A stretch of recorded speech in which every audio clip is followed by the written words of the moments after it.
Que estés aquí, te cuento un poco. La Cámara Chileno-Australiana de Comercio, como te explicaba ayer, es una cámara con sus dos grandes rubros son energía y minería.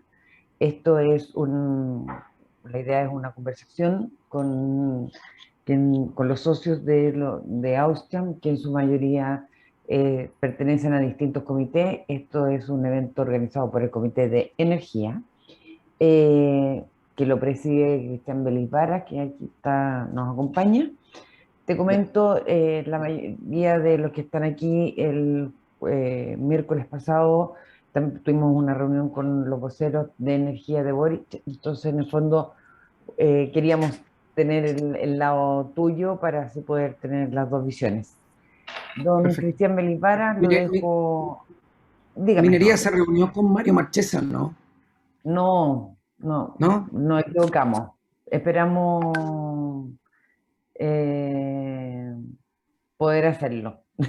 Ah, ya, pero porque yo acabo de tener contacto con él ahí, si quieren alguna Sí, ayuda.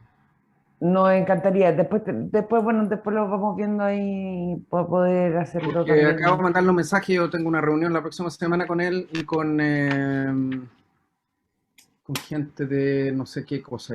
Pero sí, lo que pasa es que yo voy como energía, pero la reunión es de minería. Sí, aquí, bueno, esto son energía. Hay Ya. gente No, de mineras también, está Alejandro Yanca, que es de una minera, pero siempre está muy relacionado todo lo que es minería con energía. perfecto. Ok, muy buenos Don días, Julio. Cristian. ¿Qué tal? Muchas gracias por aceptar esta invitación. Creo que es una buena instancia en la cual ambas áreas o ambas candidaturas expongan y compartan con estas instituciones privadas, en particular con Australia, en la cual creo que es un buen partner a futuro y ha sido en el pasado también, referente tanto en la industria minera como lo que hoy día se está visualizando en la industria energética. Bueno, este es un conversatorio, como indicó Jimena, es un conversatorio en el cual están todos abiertos a hacer consultas, donde también pedimos ahí, Julio, eh, levantar el tema de discusión, levantar temas de opinión, entender un poco el programa, de acuerdo a un programa político que ustedes están desarrollando y que han desarrollado y han expuesto en estos meses pasados de candidatura. Para nosotros el cambio de la matriz energética, desde paso de un combustible fósil a un combustible verde, como hoy día mucho se ha difundido, creo que es una brecha importante que se ha desarrollado. Creo que en el presente gobierno se ha dado un gran avance, una buena exposición del uso de nuevas estrategias, como ha sido la estrategia de hidrógeno verde, que es una visión futura de cómo vamos a ir por oleadas desarrollando estos cambios de matrices energéticas. Así que muchas gracias, Julio. Bueno, para partir, no sé si alguien tiene alguna consulta, pero quiero dar el inicio de acuerdo a un programa, de acuerdo a la revisión de su programa. El tema, el campo energético, creo, y por favor dime si estoy Perdón, en lo Cristian, correcto. un ¿Sí? segundito. Julio, la idea es que los que están aquí te vayan haciendo preguntas, tú las vayas respondiendo, o sea, en el fondo un poco como una dinámica de preguntas y respuestas, valga la redundancia. No sé ¿Ya? si, O si quieren parto yo con un brief de como quieran. Cristian. Ok, no, solamente, bueno, justamente quería partir con la siguiente pregunta que te voy a hacer, que es referente, de acuerdo al programa que ustedes han compartido a la comunidad. El tema energético no lo visualicé mucho, no lo encontré muy profundizado, por lo cual ahí te quiero invitar a que por favor nos expongas cuál es la visión energética de José Antonio Ocas. Ya, perfecto. A ver, primero que nada, el programa se centra en la persona y su bienestar y personas en libertad y empresas también en libertad. O sea, ahí hay una diferencia fundamental con el otro programa y a nosotros nos interesa como prioridad que nuestras empresas además sean competitivas en la producción de bienes y servicios. No nos interesa mucho la competencia entre las empresas eléctricas y toda la virutilla que existe alrededor del mundo energético, porque es bastante complicado, me imagino que ustedes eso lo saben, y bastante intervenido en cierta medida, pero lo que más nos interesa es que finalmente el usuario final sea el competitivo en los mercados internacionales. Entonces nos interesa bajar los precios y como está configurado el sistema, la micro no va para allá. La micro va para tener un sistema concentrado en tecnologías eventualmente intermitentes y variables y con altos precios nocturnos, así es como va. Entonces el sistema no se sostiene y por lo tanto nuestro mundo, nuestro modelo, primero que nada, se basa en una salida progresiva al crudo, eso es una realidad, por agotamiento simplemente, o sea, sin considerar otras cosas. De aquí a, no sé, unos 40, 50 años el crudo ya no va a estar disponible si es que no lo liquidan por razones ambientales antes. Entonces, ahí tenemos que hacer una actividad fuerte en investigación razonablemente nacionalizada para adaptarla a la realidad chilena, no en el sentido nacionalizada porque sea gobernada por el Estado, para una transición lógica. Y en el sector eléctrico, al primero el energético, nos interesa que tengamos las mayores diversidad en fuentes primarias, en tecnología y también en actores. De esa manera la competencia es legítima y no dominada por grandes grupos. Vemos en este ámbito energético un rol importante de la eficiencia energética porque se ve que hay cierto mal uso, no necesariamente porque sea intencional, sino que porque las tecnologías lo permiten, termodinámicamente hablando.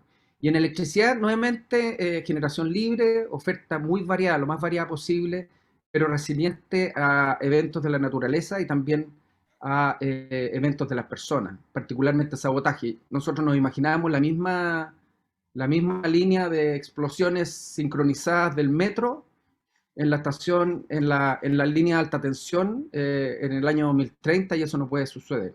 Entonces queremos un sistema más resiliente, eventualmente más localizado y también abiertos a otros recursos.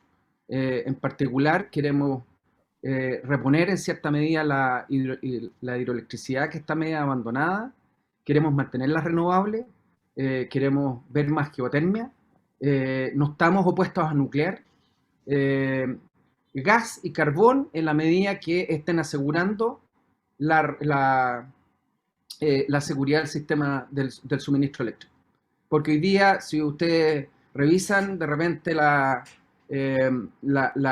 geometría o la estructura de capacidades, claro, tenemos una capacidad que se acerca a los 30 gigawatts, pero para abastecer un máximo de 11 gigawatts. Entonces, eso es esa razón de 3 a 1 se va a exagerar mucho más si nos avanzamos al año 2050. Vamos a tener probablemente en la vecindad los 80 gigawatts, pero para abastecer unos 15 o 16, 18 por ahí. Entonces, esa es una lógica que es absurda y en algún momento varias de esas empresas van a estar probablemente trabajando a pérdida. Entonces queremos mejores factores de planta, mejores capacidades en los sistemas de generación eléctrica. Y el carbón se tendrá que quedar hasta cuando sea seguro sacarlo. ¿Ya? Esa es la diferencia nuestra con las otras candidaturas en las cuales todos querían, la carrera era quién sacaba las carboneras antes. ¿Ya? Y creo que eso es un riesgo. Y por otro lado tenemos que tener en cuenta que ser nosotros los pioneros en esto es como poner a un perro adelante de los caballos y una carreta y hacer que el perro trate de tirar a los caballos y los caballos tirar a la carreta. Y lógicamente, aunque nosotros dejemos de existir como país, o sea, dejemos de emitir la totalidad del CO2 nacional, la aguja no se mueve. ¿Ya? Porque nosotros no somos los principales causantes de emisiones en el mundo. Hay que preocuparse primero de China, seguir qué es lo que está observando China, porque si China no se mueve, no sacamos nada con hacerlo. No tiene sentido práctico. Lo único que hacemos es arruinar a nuestras empresas, ¿ya? Y además permitirle que China siga generando productos a sus costos, donde además tienen tecnología, pero tienen una aproximación laboral que es distinta a la nuestra. Ellos abusan en cierto sentido, tal vez la palabra abuso no debería ser usada, pero los costos laborales ahí son bastante bajos y lógicamente tienen ventajas competitivas. Incluso con países donde la lógica laboral es comparable a la nuestra o incluso más exigente, bueno, ellos logran costos de generación más baratos que nosotros.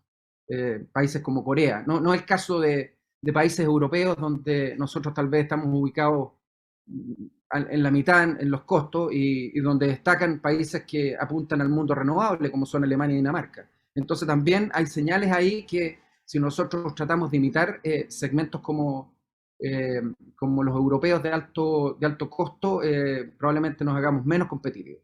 Entonces esa es la lógica en cuanto a generación eléctrica, con la infraestructura más resiliente por temas climáticos que nos van a pegar como a todos los países, y recuperando eventualmente algunos efectos compartidos de la generación hidráulica, como es la disponibilidad de agua para consumo y eventualmente pensarla como una medida de almacenamiento de energía. Eso en cuanto a electricidad, pero nosotros diseñamos el proyecto de energía alrededor de las emisiones. Entonces, partimos trabajándolo inicialmente en un centro de estudio que se llama Ideas Republicanas, donde participamos 200 y tantas personas, creo que son 250 la figura, y más o menos el 10% de eso nos dedicamos a energía, medio ambiente, y de ahí empezaron a salir otras ramas. Y en cuanto a energía, entonces, nosotros vimos inmediatamente que el sector eléctrico no es el más importante en emisiones, sino que el sector transporte. El sector transporte es responsable, tanto en Chile como en cualquier parte del mundo, de aproximadamente 1/3 de las emisiones. Entonces ahí también vemos que hay que hacer un cambio donde es relativamente fácil y atendible la transición del sistema urbano de transporte, por lo menos en ciudades planas, donde es fácil recuperar la inversión más cara, que es aproximadamente el doble, mediante menores costos de operación de los vehículos.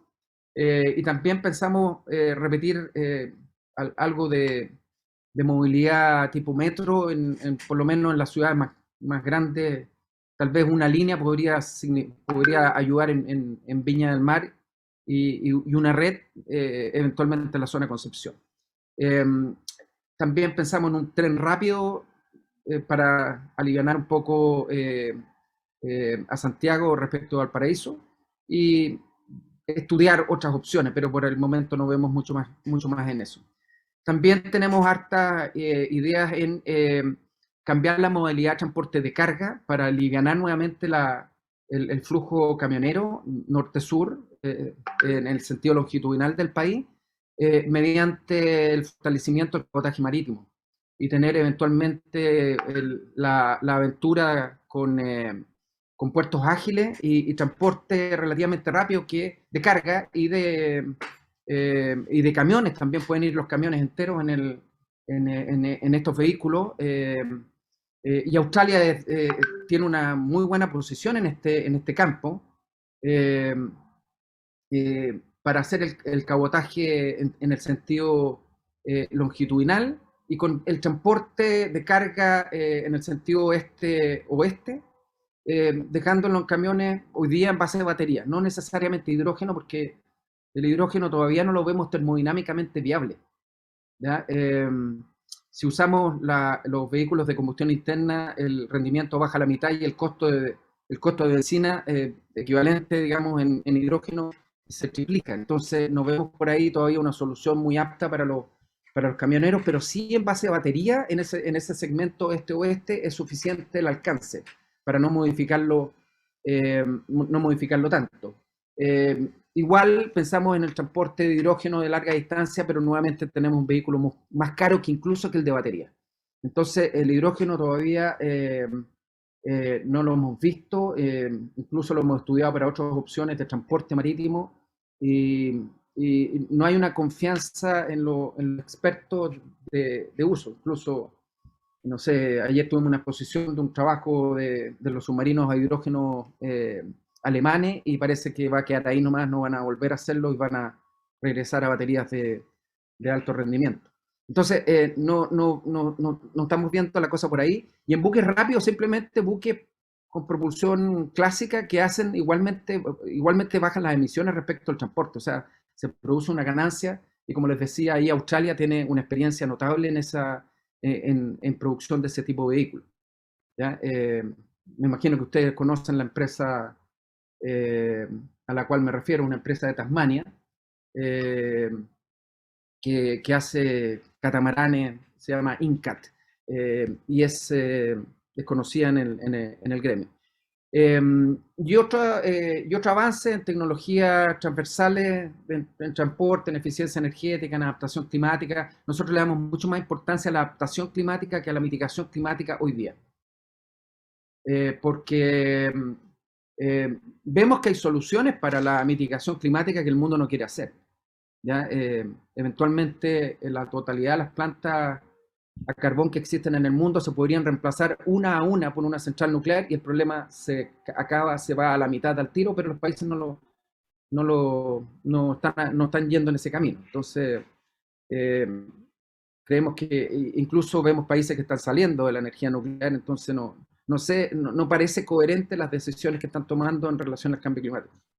Así que básicamente eso es lo que nosotros queremos hacer, pero en una modalidad de país libre, donde el Estado no sea el que imponga las cosas, sino que sea la tecnología la que ilumine y las empresas sean las que actúen. Ese es básicamente un resumen de lo que nosotros pensamos hacer. No sé si eso, Cristian, es suficiente respecto de Sí, no, nuestra no, lógica.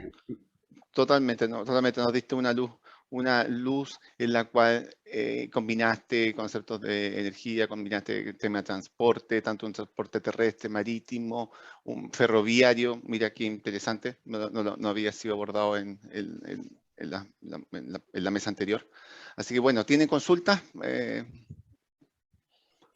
a la mesa? Sí, a mí me gustaría, bueno, Julio, muchas Bueno, gracias por aceptar la invitación. gracias, Fernando, de Territoria. Fernando Adelante. Flores de Territoria por acá.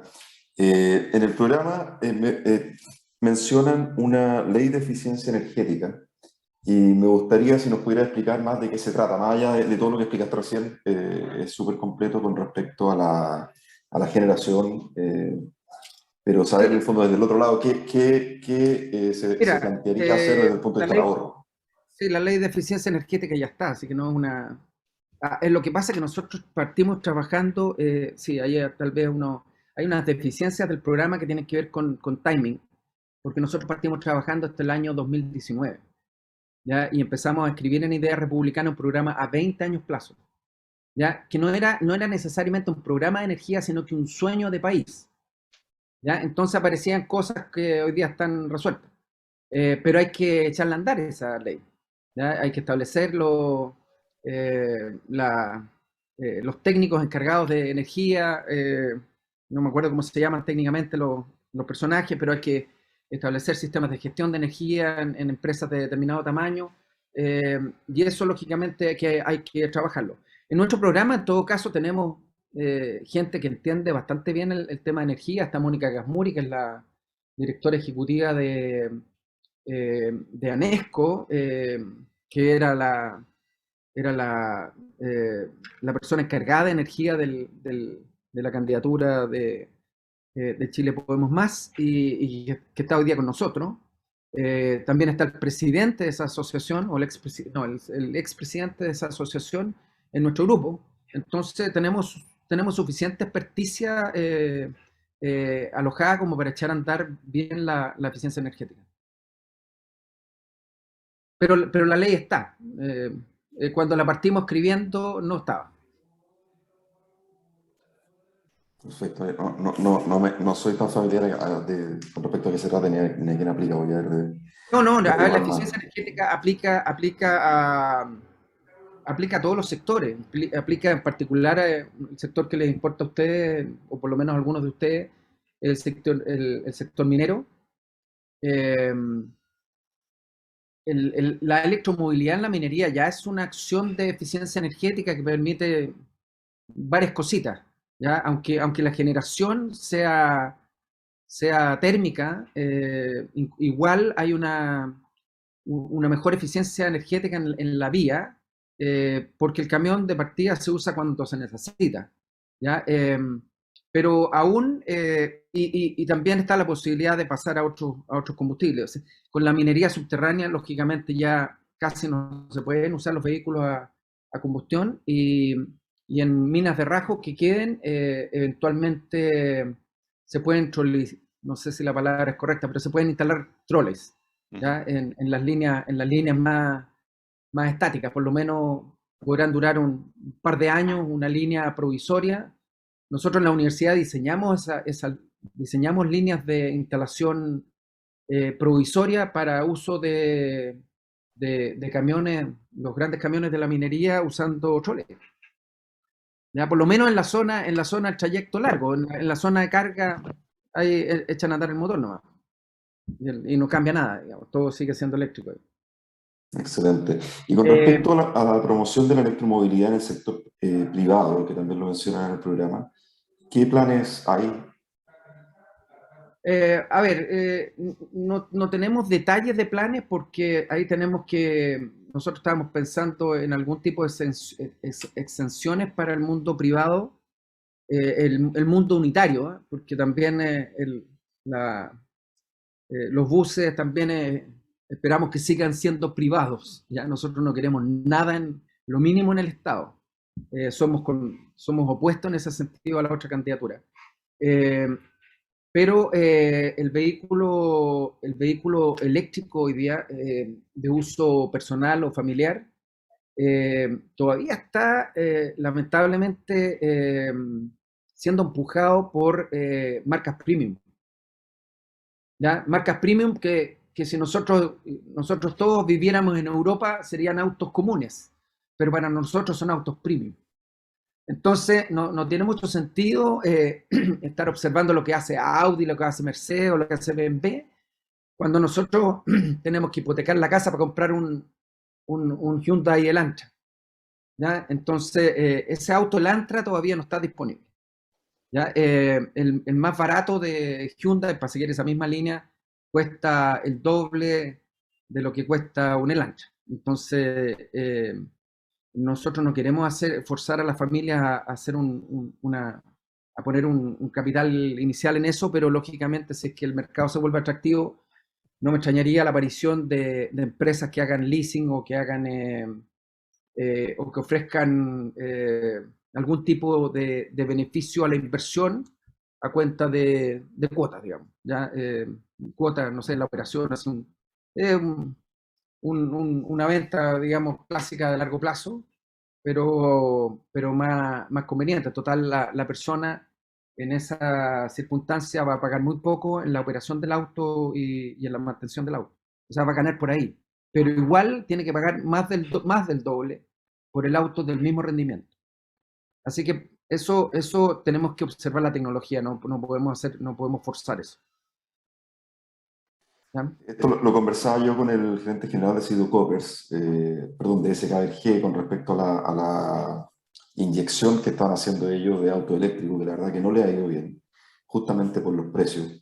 Y la gran diferencia que tiene Chile en relación a lo que pasa en Europa, en Estados Unidos, es que hay bastante subvención para estos autos. ¿Es algo que pudiera entrar en el plan de gobierno o es un monto descabellado lo que habría que invertir para Subvención, lograr eso?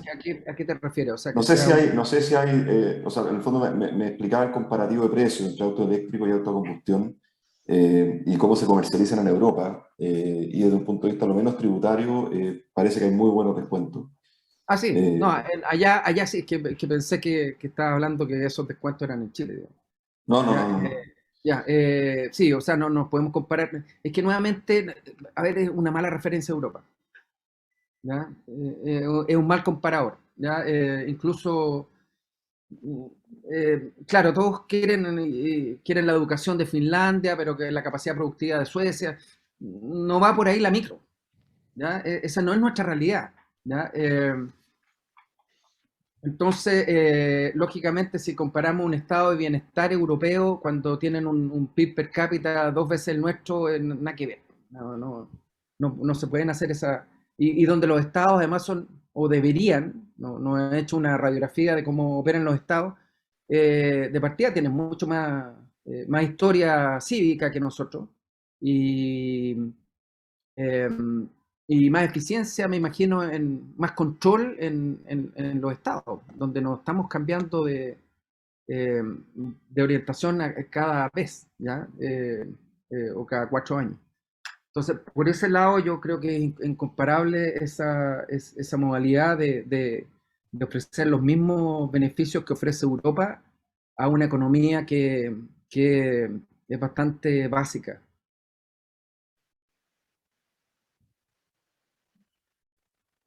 Muy bien, Entonces, generemos esa economía y después damos los beneficios. Esa es básicamente la lógica. O sea, y por eso que nuestra importancia o nuestra prioridad está en la pyme, ¿ya? Está en la persona, ¿ya? Para que ella levante al país y sea este motor industrial y al cual, si es que ese motor industrial abastece con impuestos racionales al Estado, bueno, ahí se dan los beneficios que sean del caso. Pero en todo caso, el transporte, nuevamente, si nosotros pensamos, y te sigo la pista del auto eléctrico, fomenta el auto eléctrico, tampoco es tan sustancial, porque el transporte eléctrico, perdón, el transporte vehicular es más o menos la mitad del transporte terrestre en cuanto a consumo y emisiones. Y el transporte terrestre, o todo el transporte es 30%, entonces vamos sacando la cuenta. La mitad de 0,7, entonces no es tanto el consumo y además, si nosotros miramos todo el país, el auto eléctrico básicamente es un auto urbano. Entonces, no resolvemos necesariamente un problema de emisiones. O sea, si alguien se mueve en el país y quiere tener electromovilidad, va a tener que pensar en tener dos autos. Un auto convencional de transporte a larga distancia o un auto hidrógeno cuando lo tengamos, que no se ve, o sea, eso está bastante más lejos que el auto, que el auto a batería, y el auto a batería es para moverse en la ciudad. Yo a todo esto, para que sepan, yo dejé el auto. Yo tengo un Audi, ya tengo un Audi A7 y tiene la benzina de febrero del 2020.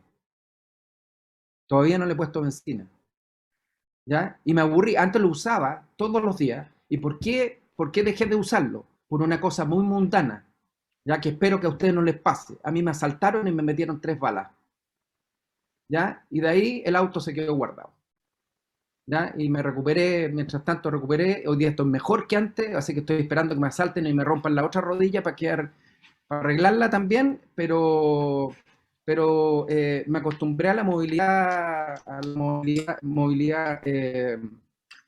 eh, pública y me queda lo más cómodo. O sea, llego antes a las reuniones, eh, llego antes a la pega, o sea, todo mejor.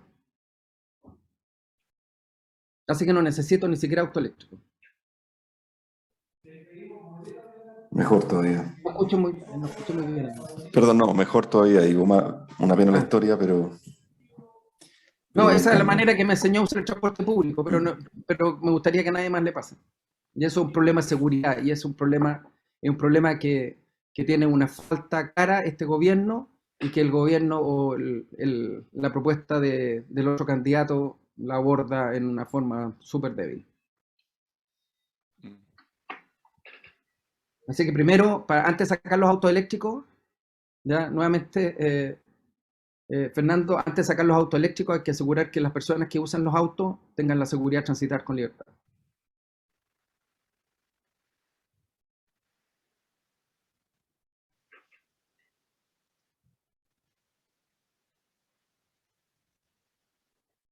Jimena se salió, parece, ¿o no? No, sí, la Jimena, sí. ¿Qué pasó con la Jimena? Se cayó. No sé, quedo María atento. Eugenia, sí, obvio. María Eugenia, ¿cómo estás? Hola, hola a todos, hola Julio, gracias ¿Qué por esta tal? conversación. Yo, has dicho varias veces, y entiendo que eso es la gran diferencia con el otro programa, es el rol del Estado en todas estas cosas. Yo entré 2 minutos tarde, así que quizá algo mencionaste al respecto, y disculpa si ese es el caso, pero en el tema del hidrógeno verde que está incipiente, que hay mucho que estructurar ahí, ¿cómo ves tú ese rol respecto a los privados? A Quizás ver, como una cosa sí, que es nueva, quizás tiene otro peso, otra responsabilidad, sí, quizás... sí, a ver, el hidrógeno siempre ha sido un gran potencial. Yo en el tema energía llevo 30 años, ¿ya? Y cuando partí en el mundo de la energía ya estaba viendo lo mismo que se ve hoy día, ¿ya? Todo como un gran potencial, ¿ya? Ahora estamos eventualmente más cerca. Pero ¿qué es lo que me he dado cuenta en todo este tiempo? Que hay una limitación termodinámica. Para producir el equivalente de 1 litro de benzina hay que gastar 2 litros de benzina, ¿ya? Entonces no tiene mucho sentido termodinámico. Y además por el lado económico va a ser más caro que el equivalente que reemplace. Entonces no lo veo tan cierto. De hecho, tuve una reunión con la Asociación de Hidrógeno Verde hace unos días, creo que esta semana. Eh, y la verdad es que nuevamente les hice la pregunta, bueno, ellos querían grandes cifras que se las aportara el Estado, y yo les pregunté, bueno, ¿cuánto han gastado ustedes en esto que ustedes dan tanta, eh, tantas posibilidades futuras? Y la verdad es que han gastado menos del 1% de lo que nos estaban pidiendo. Entonces eso me da cierta sospecha de que no están tan dispuestos a hacer este riesgo, digamos, a tomar el riesgo privado. Entonces, yo en ese sentido me gustaría observar más la tecnología. O sea, me gustaría recuperar un poco el estudio directo, personal, en el tema de hidrógeno, porque lo dejé después de no ver mucho humo en este campo cuando me empecé a formar. Eh, pero me gustaría ver otras posibilidades respecto de hidrógeno. Ahora, el hidrógeno va a entrar, si esa no es ninguna duda, pero yo creo que el Estado lo que puede hacer es permitir, por ejemplo, una competencia sana entre quienes van a aventurarse con hidrógeno, en ciertas regulaciones de seguridad para los usuarios, porque no es lo mismo una explosión de un auto a hidrógeno que un auto a combustión y un auto a baterías, ¿ya? Y no estoy diciendo que el auto a hidrógeno sea más peligroso que un auto a combustión, o sea, un auto a benzina. No es más peligroso, es al revés. Es más seguro el auto a hidrógeno que el auto a benzina, pero no dentro de un túnel, ¿ya? Si se produce una colisión de un par de camiones a hidrógeno entre un túnel, queda la embarrada, ¿ya? Entonces, ese tipo de cosas las puede hacer el Estado, en poner regulaciones para los diseños, que además nosotros nos sacamos mucho con imponer normas técnicas en eso cuando las van a imponer los autos, los fabricantes de los vehículos, ya de acuerdo a las normas de su país. En todo caso, nosotros lo que estamos viendo es eventualmente ver más hidrógeno en aplicaciones no energéticas, ¿ya? En toda la petroquímica, si es que empieza a efervecer el hidrógeno como componente industrial masivo en el mundo, bueno, ahí tenemos un montón de aplicaciones y tenemos que subirnos a ese carro. El hidrógeno se usa hasta en la mantequilla, así es que y se usa hoy día es el hidrógeno clásico, el hidrógeno de reformado metano. Entonces, ese es el más barato. Y después vienen otras tecnologías que no son las que se están aplicando hoy día, en cuanto a eficiencia termodinámica, que es la termólisis, ¿ya? Y la termólisis se puede hacer hay un par de tecnologías que pueden hacer una termólisis relativamente eficiente y barata. Y después viene la electrólisis, y antes de la electrólisis viene la electrólisis de alta temperatura. Entonces, al final se usa la electrólisis, y la electrólisis es termodinámicamente un absurdo. ¿Ya? Para producir un kilo de hidrógeno se necesitan más o menos 160, 170 megajoules. ¿Ya? 170 por ahí megajoules, un número ahí a recordar. Y eso me rinde 120. Entonces, no tiene sentido. O sea, hay que pensar que el hidrógeno no es un producto natural, hay que fabricarlo. Entonces, esa fabricación cuesta más caro que el rendimiento energético que tiene. Entonces, para que ese rendimiento energético sea razonable, tiene que ser casi gratis para poderlo usar, o que sea un derivado de otras aplicaciones. Entonces, termodinámicamente todavía no calzan el Lego, hay que juntar todas las piezas, todos los colores, y yo todavía no la veo ahí. Pero va a venir, ¿ya? Y hay que estar atento, y ese es el rol el rol que se le puede dar al Estado. Regulatorio, de vigilancia tecnológica, y eventualmente algún tipo de facilidades transversales, más que una facilidad a una determinada empresa. Lo ves más lejano, entonces. ¿Mm? No, lo ves muy Mira, lejano. pero hay que observarlo. Y en todo caso no caben, perdón, y en todo caso no caben los 4 años. O sea, en 4 años yo no veo todavía un gran dinamismo, y un gobierno puede, lógicamente, en 4 años, si se empieza a dar una dinámica distinta, puede empezar a cambiar la tendencia de su aporte, digamos. Ya puede empezar a empinar la pendiente, pero hoy día yo no me aventuraría a gastar mucha plata. Y además otra cosa, María Eugenia, que es una observación aquí,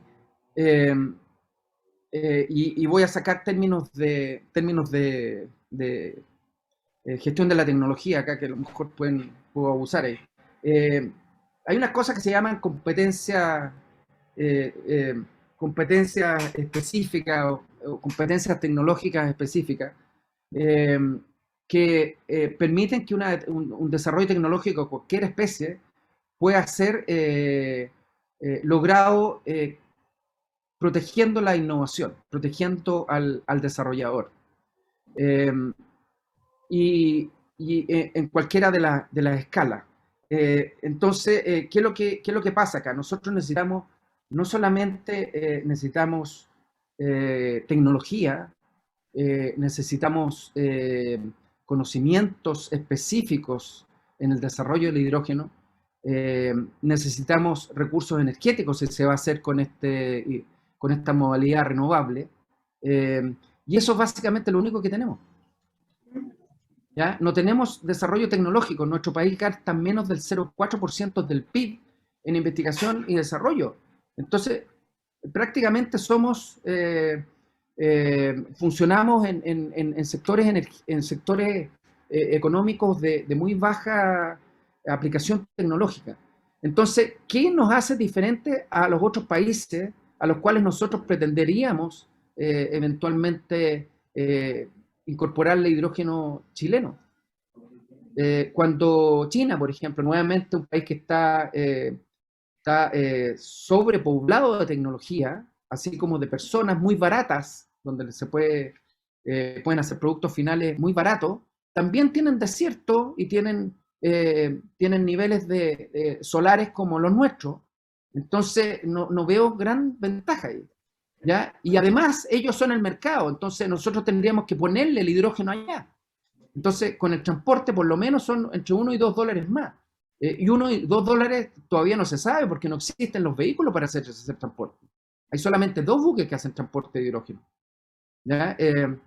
Y si hacemos transformaciones intermedias para permitir ese transporte, ya sea haciendo estos orgánicos de bajo contenido de hidrógeno, ya de bajo contenido de oxígeno o de amonia, bueno, hay que hacer procesos adicionales de conversión. Entonces, Ya los 170 megajoules que usamos para producir el hidrógeno, tenemos que gastar 20 más para producir el amonia, 20 más después para sacarlo del puerto. Entonces ya se nos empieza a arrancar las posibilidades. Entonces yo veo primero el hidrógeno en Chile, ¿ya? Y después exportarlo a los mercados que quedan a 15.000 o 12.000 kilómetros de distancia, el más corto. Entonces, piano a piano con el hidrógeno, eso es lo que, o sea, hay que estarlo mirando, ¿ya? Mirándolo seriamente, ¿ya? Más que marqueteramente, ¿ya? Por eso que en lo personal, no hablo del resto, en lo personal el nombrecito verde no me gusta, ¿ya? Porque nunca, además nunca el hidrógeno ha sido verde. Ni siquiera cuando se despliegan sus colores fundamentales es verde. Tiene 4 colores, ¿eh? El hidrógeno tiene Gracias. 4 colores. Exacto. 4 colores. ¿Ya? Y ninguno es verde. Gracias, Julio. Bueno, creo que como abordaste el tema de hidrógeno, pasemos a electromovilidad. Creo que ese es un área también en que tú iniciaste la conversación. ¿Cómo visualizas el tema regulatorio, digamos, asociado al tema de la electromovilidad? Y obviamente que un buen desafío hoy día, tú lo compartes, en la industria minera se están desarrollando conceptos de electromovilidad, no solamente pensar en un camión, sino que también en la industria, y debemos ir para allá la electromovilidad en la industria de la minería subterránea en particular, No, por el tema de la emisión de CO2, y a eso sí o sí. no, sí, porque no se puede, o Los sea, generadores, respirar ahí. exacto, además que obviamente que disminuye también el OPEX finalmente en la minería por el tema de todo el sistema de ventilación que podría disminuir en las capacidades. Así que bueno, te invito a hablar un poco de electromovilidad. Mira, electromovilidad en la minería en particular es una cosa necesaria porque eh, en algún momento nos van a poner impuestos, ¿ya? Ok, Nos van a forzar impuestos. Hoy día el impuesto es relativamente bajo. Nosotros no estamos todavía pensando en hacer escaladas de impuestos hasta no saber cuáles son los impactos en la producción. Escaladas de impuestos en las emisiones, porque además queremos hacer una baja de impuestos generales. Entonces, dado que podrían venir impuestos impuestos a la producción, a la forma de producción de los distintos, no solamente el cobre, sino que otras, otros recursos de cualquier especie, incluso el agro, que es probablemente el segundo producto más exportado. Hay que preocuparse de cómo se hace el proceso productivo y eh, por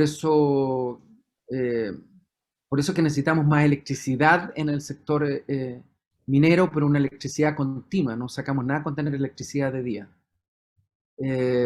Barata para que después estén entregando energía eléctrica a los motores diésel, que hoy día además no tienen diésel. O sea, hay un percance hoy en que no hay disponibilidad de diésel, así que no se extrañen si en marzo tenemos apagones.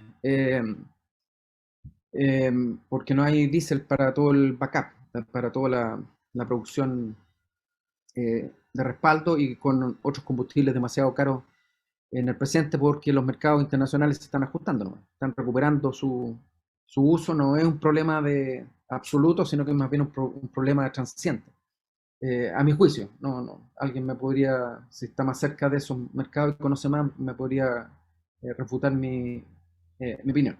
Entonces necesitamos más electricidad para hacer electromovilidad también, ¿ya?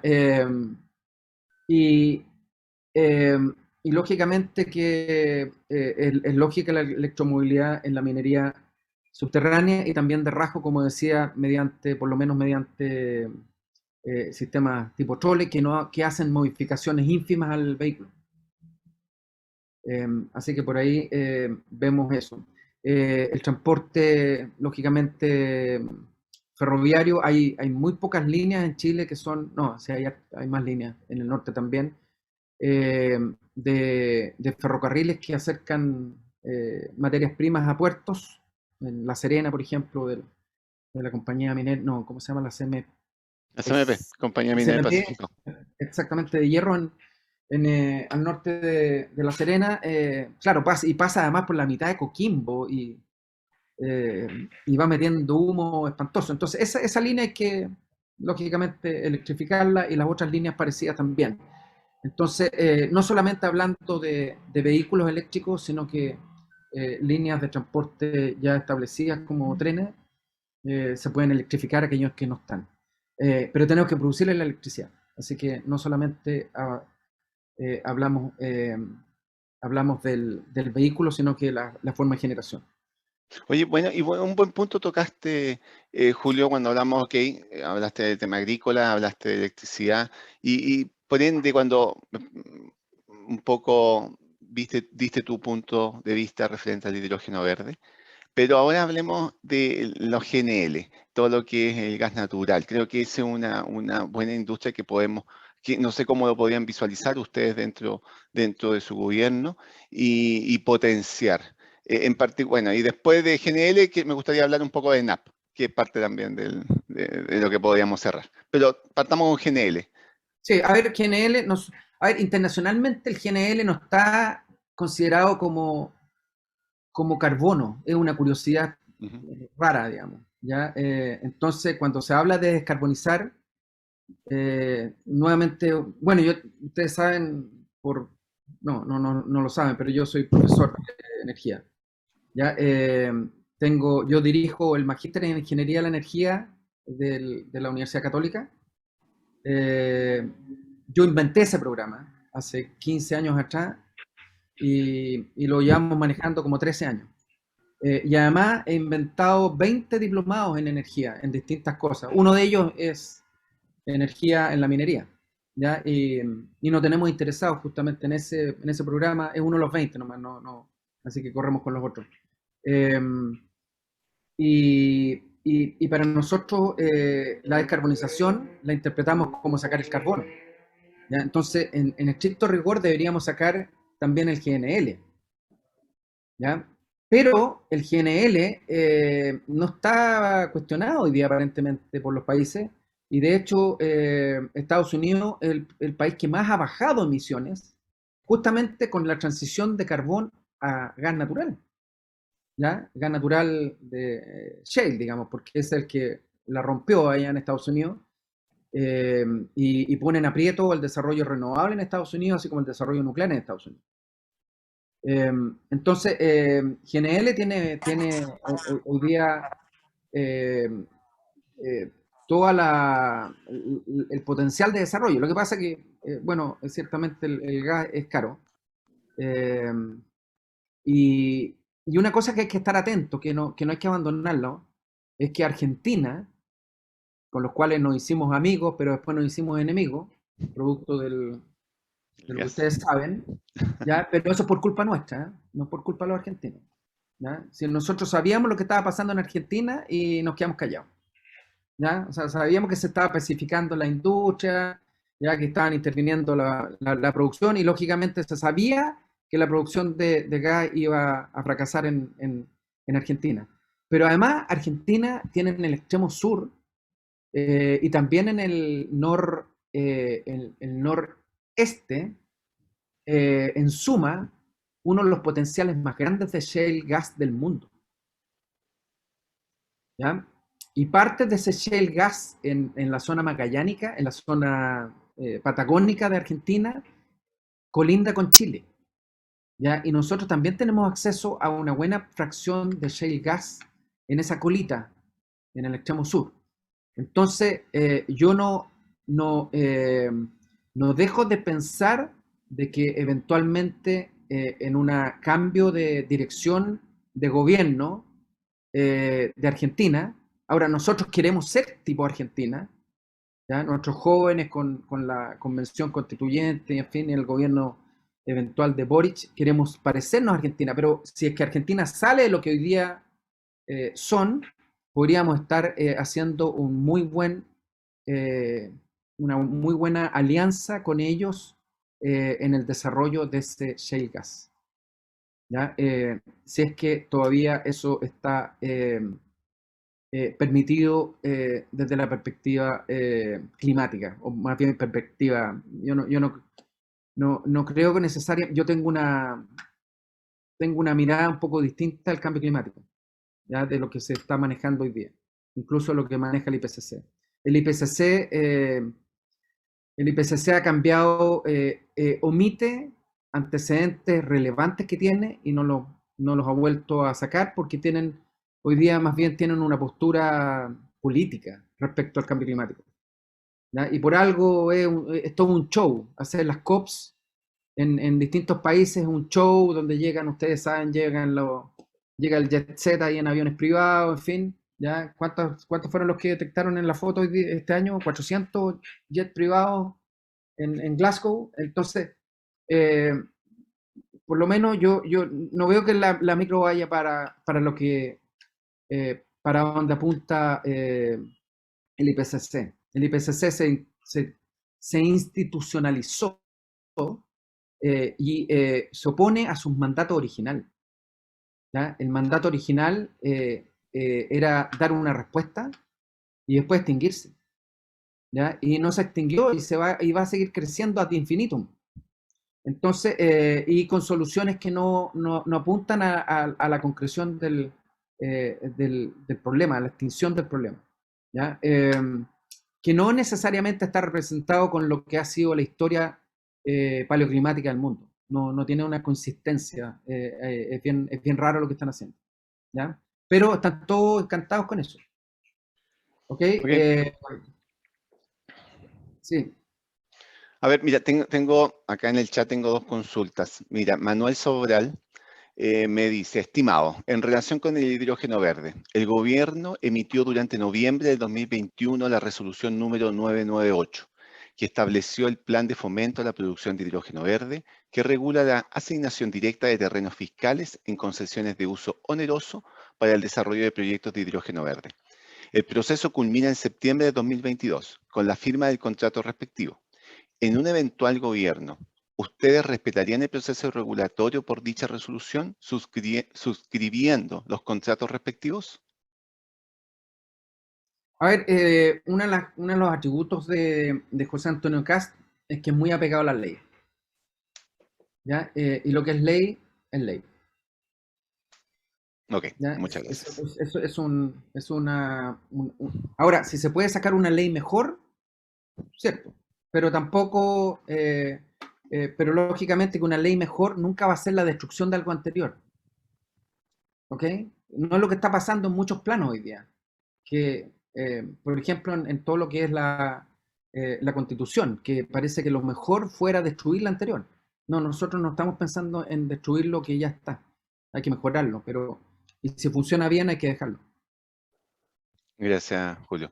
Hay otra consulta de Antonia Montt que dice, una alternativa a comprar automóviles eléctricos nuevos es la transformación de autos convencionales a eléctricos, lo que es muchísimo más barato y permite aplicar el concepto de economía circular.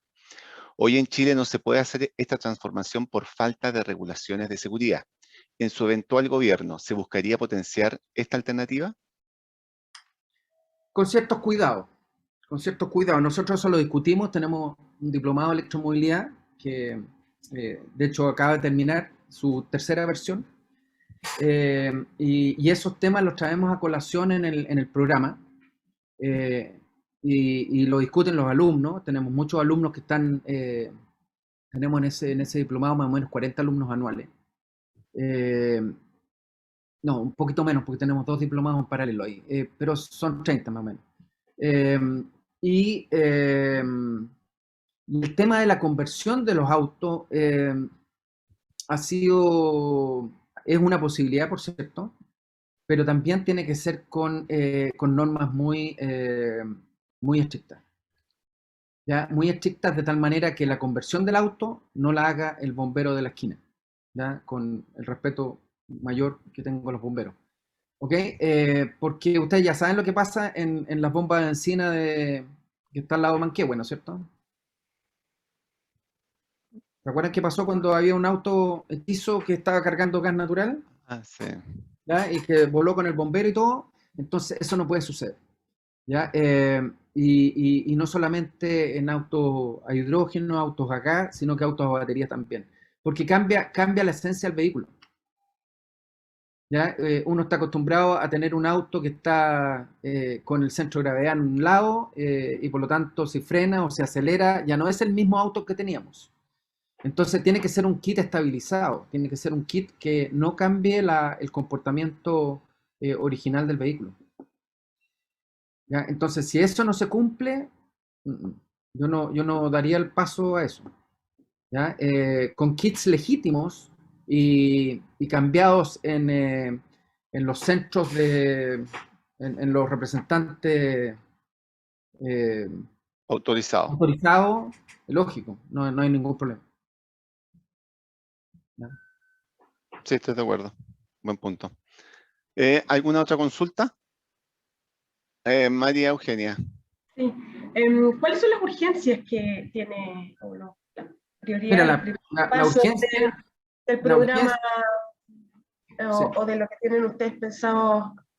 la urgencia ahora es mantener el servicio eléctrico, ¿ya? Porque tenemos un ministro que está preocupado casi exclusivamente del hidrógeno verde, ¿ya? Y nos está atendiendo, lo han llamado 5 veces al Congreso Nacional a dar cuenta actualizada del problema que se viene con la sequía y con los suministros de recursos para mantener seguro el sistema. ¿Ya? Y hay una ley de servicios básicos que va a ser un explosivo futuro. Hay una ley PEC también que va a ser otro tipo de explosivo. Entonces, y el ministro está preocupado del proyecto Antípoda, ya no sé si han escuchado ese proyecto, y del hidrógeno verde. Entonces, es como que está en otra pega, no está en la pega de ministro. Entonces, nosotros vamos a tener que recuperar esa pega de ministro ahí. ¿Ya? Ok. Bueno, Y acá, sorry, sí, disculpa. No, bueno, solamente que acabas de tocar el tema hídrico. Dentro de hoy día de política nacional, ¿cómo van a abordar, desde el punto de vista, ese tema? Hoy día hay una sequía bastante importante que se va extendiendo. El tema de entregar beneficios, subsidios asociados a temas de planta desaladora, creo que podría ser una opción. Bueno, por favor, sí. compártenos esa. Mira, primero que nada, no es cierto que hoy día tenemos una sequía. ¿Ya? La sequía la tenemos por 30 años. Lleva Bueno, 30 años la sequía. ¿Ya? Y los últimos 10 años han sido mucho eh, más seria que las anteriores. O sea, esta cosa viene bajando, viene en una pendiente y como que se está acelerando hoy día.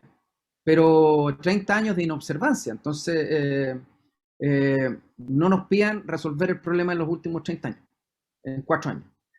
Pero sí queremos hacer un avance y en eso tenemos un programa de varias patas. Tenemos programas de mejor uso y gestión del agua, tenemos programas de construcción de embalse, tenemos programas que consideran la protección de acuíferos y eventualmente el rellenado de acuíferos y la desalación. ¿Ya? Donde incluso nosotros hemos pensado, pero no, lógicamente no lo tenemos puesto en la carpeta todavía, aprovechar energía residual de termoeléctricas, por ejemplo, de las cuales se van a tener que a lo mejor poner en servicio más de las que están hoy día, ya si es que la escasez sigue, lo cual nos va a llevar un desprestigio grande, pero la alternativa es cortarla, ¿no? Sí, eso hay que ver cuáles son las prioridades. El calor residual de las termoeléctricas se puede aprovechar, ¿ya? Y se puede desalar con ese calor residual.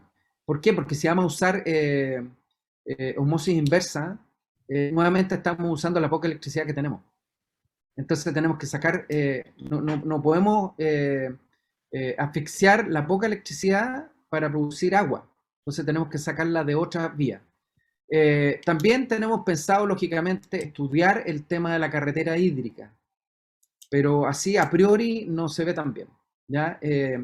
Y no es un tema tanto de técnica, sino que, porque la técnica existe, sino que hay que ajustar las realidades regionales a sus propias condiciones meteorológicas también. O sea, no hay que tratar, yo creo que no tenemos que tratar de plantar pino en la cuarta región, o sea, no da todavía, o sea, se puede hacer, o sea, Israel lo logró, así que yo creo que me encantaría tener un centenar de israelitas en Chile replicando toda la lógica de reforestación que hicieron de la nada, digamos, del desierto hoy día que es verde, allá.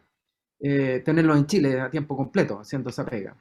Pero la carretera eventualmente choca en la aceptación social, ¿ya? En la aceptación social de la región de la cual se saca el agua. ¿Ya? O sea, si va a ser en la región del Biobío, todos los penquistas podrían salir a protestar ahí y decir, ¿saben qué más? Ni una gota, como decía Evo Morales, ni una molécula de agua se va a la cuarta región. Entonces, podríamos encontrarnos con alguna cosa así, por lo tanto, la gestión local es más lógica. A través de lo que le decía, o sea, recuperación de calor, gestión del uso de agua y desalación. Pero desalación hay que también tenerlo en cuenta que si va a ser esa desalación eléctrica, estamos consumiendo un escaso recurso. Buen punto. Buen punto. Yo creo que también lo que comparte cuando hace la comparación con Israel. Tú vienes del mundo académico. Creo que el tema de generar laboratorios de innovación y que los mismos recursos locales que tenemos desde el punto de vista académico, las distintas entidades estatales, instituciones estatales, creo que ahí tenemos un potencial también de ver la innovación, de desbloquear el concepto, y creo que no tenemos que mirar hacia afuera. Muchas veces creo que podemos tener adentro a través de estos laboratorios. Así te propongo eso de laboratorios de innovación y que sean laboratorios de innovación transversales, no solamente de energía. Tenemos una propuesta de laboratorios nacionales, ¿eh? Está puesta y tenemos 2 lugares ya más o menos mirados para eso, de una institución que existe, pero queremos ampliarla. Queremos darle harta importancia a la investigación y desarrollo, pero hay una cosa también que pasa en Chile.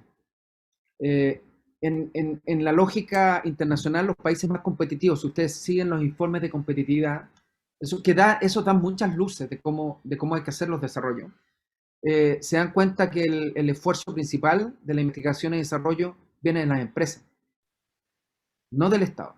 ¿Ya? Entonces, claro, nosotros tenemos la mejor voluntad de potenciar la investigación y desarrollo, pero en el fondo no estamos dando, como dicen por ahí, enseñando a pescar, digamos, ¿ya? Sino que estamos dando el pescado, ¿ya? Entonces, a mí me gustaría, que probablemente no va a ser mi rubro, yo probablemente siga trabajando en la Universidad Católica los próximos 4 años, me gustaría ver algún tipo de shaking ahí, de sacudir a las empresas para que sean ellas las que hacen la investigación y desarrollo, más o encima del Estado. ¿Ya? No hay que mirar al Estado como el que da el que va a dar el 3%, que es lo que aportan los países desarrollados, 3% al PIB en investigación y desarrollo. No es el Estado el que lo va a dar. No debería ser el Estado el que lo dé. ¿Ya? Salvo que hayan cosas especiales. ¿Ya? Por ejemplo, hay países que tienen una alta proporción de gasto estatal en investigación y desarrollo porque tienen cosas donde el Estado es el cliente, no el privado. Me refiero a defensa en particular.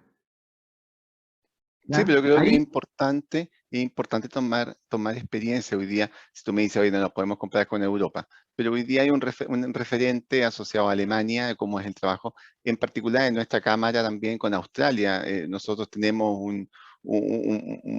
una organización interna liderada por el equipo de Austrade, los cuales también podemos ver y copiar muchas veces. Bueno, el chileno es muy bueno para copiar, copiamos modelos de cómo se está desarrollando. copien lo bueno. Exacto. Hay que Lo bueno, copiarlo. obviamente, lo bueno. Claramente. No, a ver, todas esas experiencias, proyectenlas, o sea, háganlas públicas, o sea, y me imagino que las tienen públicas, ¿ya? Pero hay que aprender de ellas. O sea, la experiencia de ciertos países es clave. Yo no veo a Alemania como eventualmente como el país que más hace investigación, ¿eh? No es, en términos proporcionales. Creo que tengo otros candidatos mejores. pero sí es un país industrial muy bueno, ¿ya? Un país que tiene esa capacidad, pero esa capacidad es inviable si uno no tiene la gente. O sea, el sistema educacional alemán está absolutamente alineado a ese sistema productivo y no necesariamente un buen sistema. A ver, es un sistema que a mí me hace mucho sentido, pero aquí lo encontrarían discriminatorio, ¿ya? Porque ahí van sacando los alumnos, entre comillas, los alumnos porros los sacan antes, ¿ya? Y dejan al más encachado para que siga toda la línea académica, ¿ya? Y el alumno porro lo sacan antes a escuelas industriales, ¿ya? Y lo hacen el descueve, ¿ya? Pero eventualmente en nuestra lógica actual cultural creo que chocaría, ¿ya? Pero el punto macro de potencial de investigación y desarrollo es esencial, no para Chile, para todo el mundo. O sea, eso es lo que permite la competitividad de largo plazo, porque esa es la que da sostenibilidad, la competitividad a largo plazo. O sea, gastar hoy día para lograr un beneficio para mañana, eso no genera desarrollo, ¿ya? Así que tiene que ser una mirada larga. Y ahí, lamentablemente, nosotros no estamos sintonizados por esta estructura de gobiernos cortos para asumir desafíos de largo plazo. Es una cosa que... Yo me imagino que la Convención Constituyente va a recuperar los 6 años. Me da la impresión de que es uno de los resultados. Deberían asumirlo así. Perdón, Julio, como estamos en la Cámara Australiana, me encantaría saber si ustedes como parte del proyecto han visto a Australia como un posible referente. Está aquí Sofía Pereira, que es parte de la embajada y durante estos 4 años de gobierno y para atrás también, digamos, Australia siempre ha sido muy colaborativo con dar a conocer sus regulaciones, sus formas de... y las comparte, digamos, y siempre han estado súper abiertos en eso. Y me gustaría saber si en el fondo ustedes también estarían dispuestos a escuchar a gobiernos que, como yo siempre digo, ¿para qué vamos a inventar la rueda si ya otro país ya la inventó y somos tan similares en un montón de cosas que a lo mejor se podrían un poco modificar, pero no entrar a cambiarla? ¿Ustedes estarían dispuestos a eso como gobierno? Mira, Australia es un país extraordinario, ¿ya? Es un país responsable en cierta medida con su naturaleza, no en la generación de energía eléctrica, ¿ya? Carbonera espantosa, digamos, ¿ya? El desarrollo minero es Van a súper hacer un bueno. cambio también, ¿eh? ¿Ah? Sí, También tienen que van a hacer un hacerlo. cambio. Y espero también que consideren otras opciones. Eh, Son fenomenales también en construcción naval. Yo me refería ya hace poco a INCAT, donde eventualmente podríamos ser Australia podría ser esta proveedora de vehículos rápidos, de transporte marítimo. Son extraordinarios esos vehículos y son únicos, ¿eh? No tienen competencia global, ¿ya? Hoy día también tienen este programa en la UCAUS, donde van a ser submarinos nucleares incluso. Todavía hay que ver si va a resultar, porque si cambia el gobierno norteamericano capaz que se echen para atrás, pero si se echan para atrás vuelven al proveedor original, que era Naval Group. Entonces ahí también se ven posibilidades de intercambio en los frentes militares, ¿ya? En el mundo militar. Ustedes saben, adquirimos recientemente 2 fragatas australianas, que no necesariamente son una construcción nueva, ¿ya? Es una construcción bastante antigua. O sea, reemplazamos buques que no son tan nuevos, pero los que teníamos antes estaban simplemente ya liquidados, pero adquirimos una capacidad extraordinaria en defensa de zona, ya por la tecnología que venía incorporada en esa fragata. Entonces, no me extrañaría que un futuro socio en el área de construcción naval militar sea Australia. ¿Ya? Hay que mirarlo también. Ahora, por otro lado, Australia está haciendo un programa de conversión de sus buques de guerra, mirando a Inglaterra como proveedor de la tecnología, y en el caso de los submarinos, a este extraño corte que hicieron, que fue bastante mal visto, digamos, ya, pero yo no creo que sea lo mal visto fue probablemente la mano norteamericana, eh, que puede cambiar además, o sea, el próximo gobierno puede volver atrás. Eh, eh, pero podemos tener ahí una suerte de cooperación, porque nosotros tenemos que hacer un cambio de fragata, ya están viejas nuestras fragatas, y en 10 años más, y Australia está iniciando su programa de recambio de fragatas. Ahora, la diferencia es que nosotros queremos hacerla con tecnología, no tecnología propia, pero queremos hacer eventualmente avanzar más en diseño básico nacional.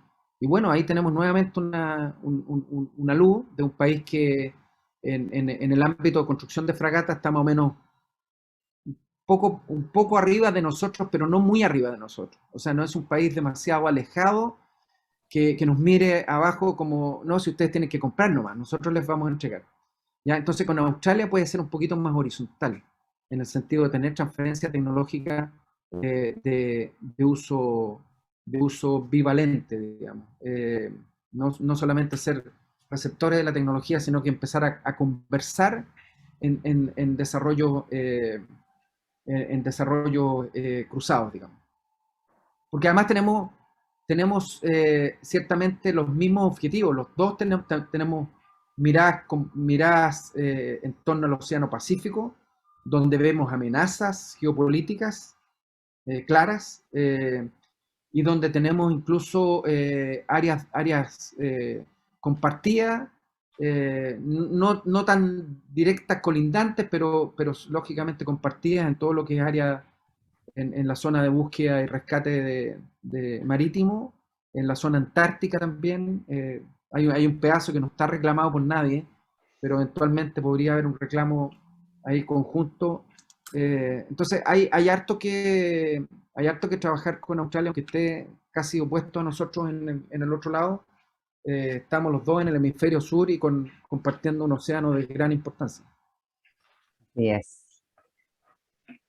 Así que hay montones de cosas de cómo trabajar con Australia. De partida, el tema académico australiano, las universidades australianas son muy buenas, ¿ya? En bloque, ¿ya? En bloque. No me estoy refiriendo, o sea, por ejemplo, la Universidad Católica es muy buena también y probablemente mucho mejor que muchas universidades australianas. Pero de ahí a la segunda llegamos al tiro a la universidad número 200 y la siguiente está en 300 y de ahí son todas 800 para arriba. Entonces no tenemos universidades como bloque muy buenas. Australia sí. Ya tiene muchas universidades que atienden alumnos chilenos y de las cuales nosotros podemos hacer intercambio y empezar a hacer transferencias de nivel. No necesariamente transferencias de alumnos, sino que transferir niveles de competencias académicas. El tema de las ciudades australianas es muy buena, o sea, ciudades, es la cultura anglosajona, ¿sí? No tenemos mucho que hacer, ¿ya? Es admirable. Muchas gracias. Cristian. Ok, bueno, para homologar el cierre de este webinar, Julio, te queremos agradecer tu disponibilidad. Esto, como contó Jimena al inicio, fue algo bastante apresurado, pero agradecemos tu tiempo. Y también te queremos desear el mayor de los éxitos para este domingo y también importante pensar de que todos estos temas energéticos no tienen que ser pensados en un plazo de 4 años. Esto tenemos que ser pensado en algo largoplacista. Hoy día con una visión no solamente de las futuras generaciones, obviamente. Vamos a ver si pasa el cambio climático o no. No vamos a estar en esa época, pero pues vamos a ver qué sucede. Así que bueno. Sí, no, estoy absolutamente claro. Yo le agradezco también el llamado. Lamentablemente con Jimena no nos habíamos encontrado, o sea, parece que ustedes me andaban buscando antes, pero yo no había sabido esto. Ya, así que, Fue una carrera encontrarte, pero lo logré antes del domingo. sí, porque hemos tenido con otras cámaras, así que eso, Cristian, el cambio climático es una realidad. Es una realidad, aunque controlemos el CO2, sigue siendo importante. ¿Ya? Porque el cambio climático no lo define solamente el CO2, ¿ya? Lo definen Ok. otras cosas, el vapor de agua, lo definen hasta los movimientos tectónicos, ¿ya? Hasta la radiación muónica define el cambio climático, ¿ya? Entonces es mucho más que CO2, ¿ya? Eso te lo quiero aclarar, yo hago clases de cambio climático, ¿ya? Lo sé y cada día me encuentro con más contradicciones en eso. Ya, en todo caso, les agradezco nuevamente y estoy abierto a seguir en contacto y si llega José Antonio Kast a ser presidente, eh, bienvenido, puertas abiertas. ¿Ya? Muchísimas gracias. Puertas abiertas al desarrollo, aunque yo no esté, digamos. ¿Ya? No, lógicamente es que es un gobierno que va a venir con la mirada que les decía al principio, mirando a la empresa y mirando el desarrollo del país y no mirando el desarrollo del Estado. ¿Ya? Esa es la gran diferencia nuestra. Buenísimo. Muchas ¿Ya? gracias, Julio. Ok, Así que muchas gracias a todos los Gracias, asistentes. Julio. quedo atento Muchísimas a gracias, Julio. cualquier cosa que necesiten. Gusto, Te Julio. agradecemos, Ya tengo Julio. tu No, celular, así yo al que ya te revés, voy a yo contactar agradezco porque directamente. yo aprendo también de ustedes mucho más de lo que ustedes creen. Te agradezco, muchas gracias, que estén bien. Buenos ¿Ya? días.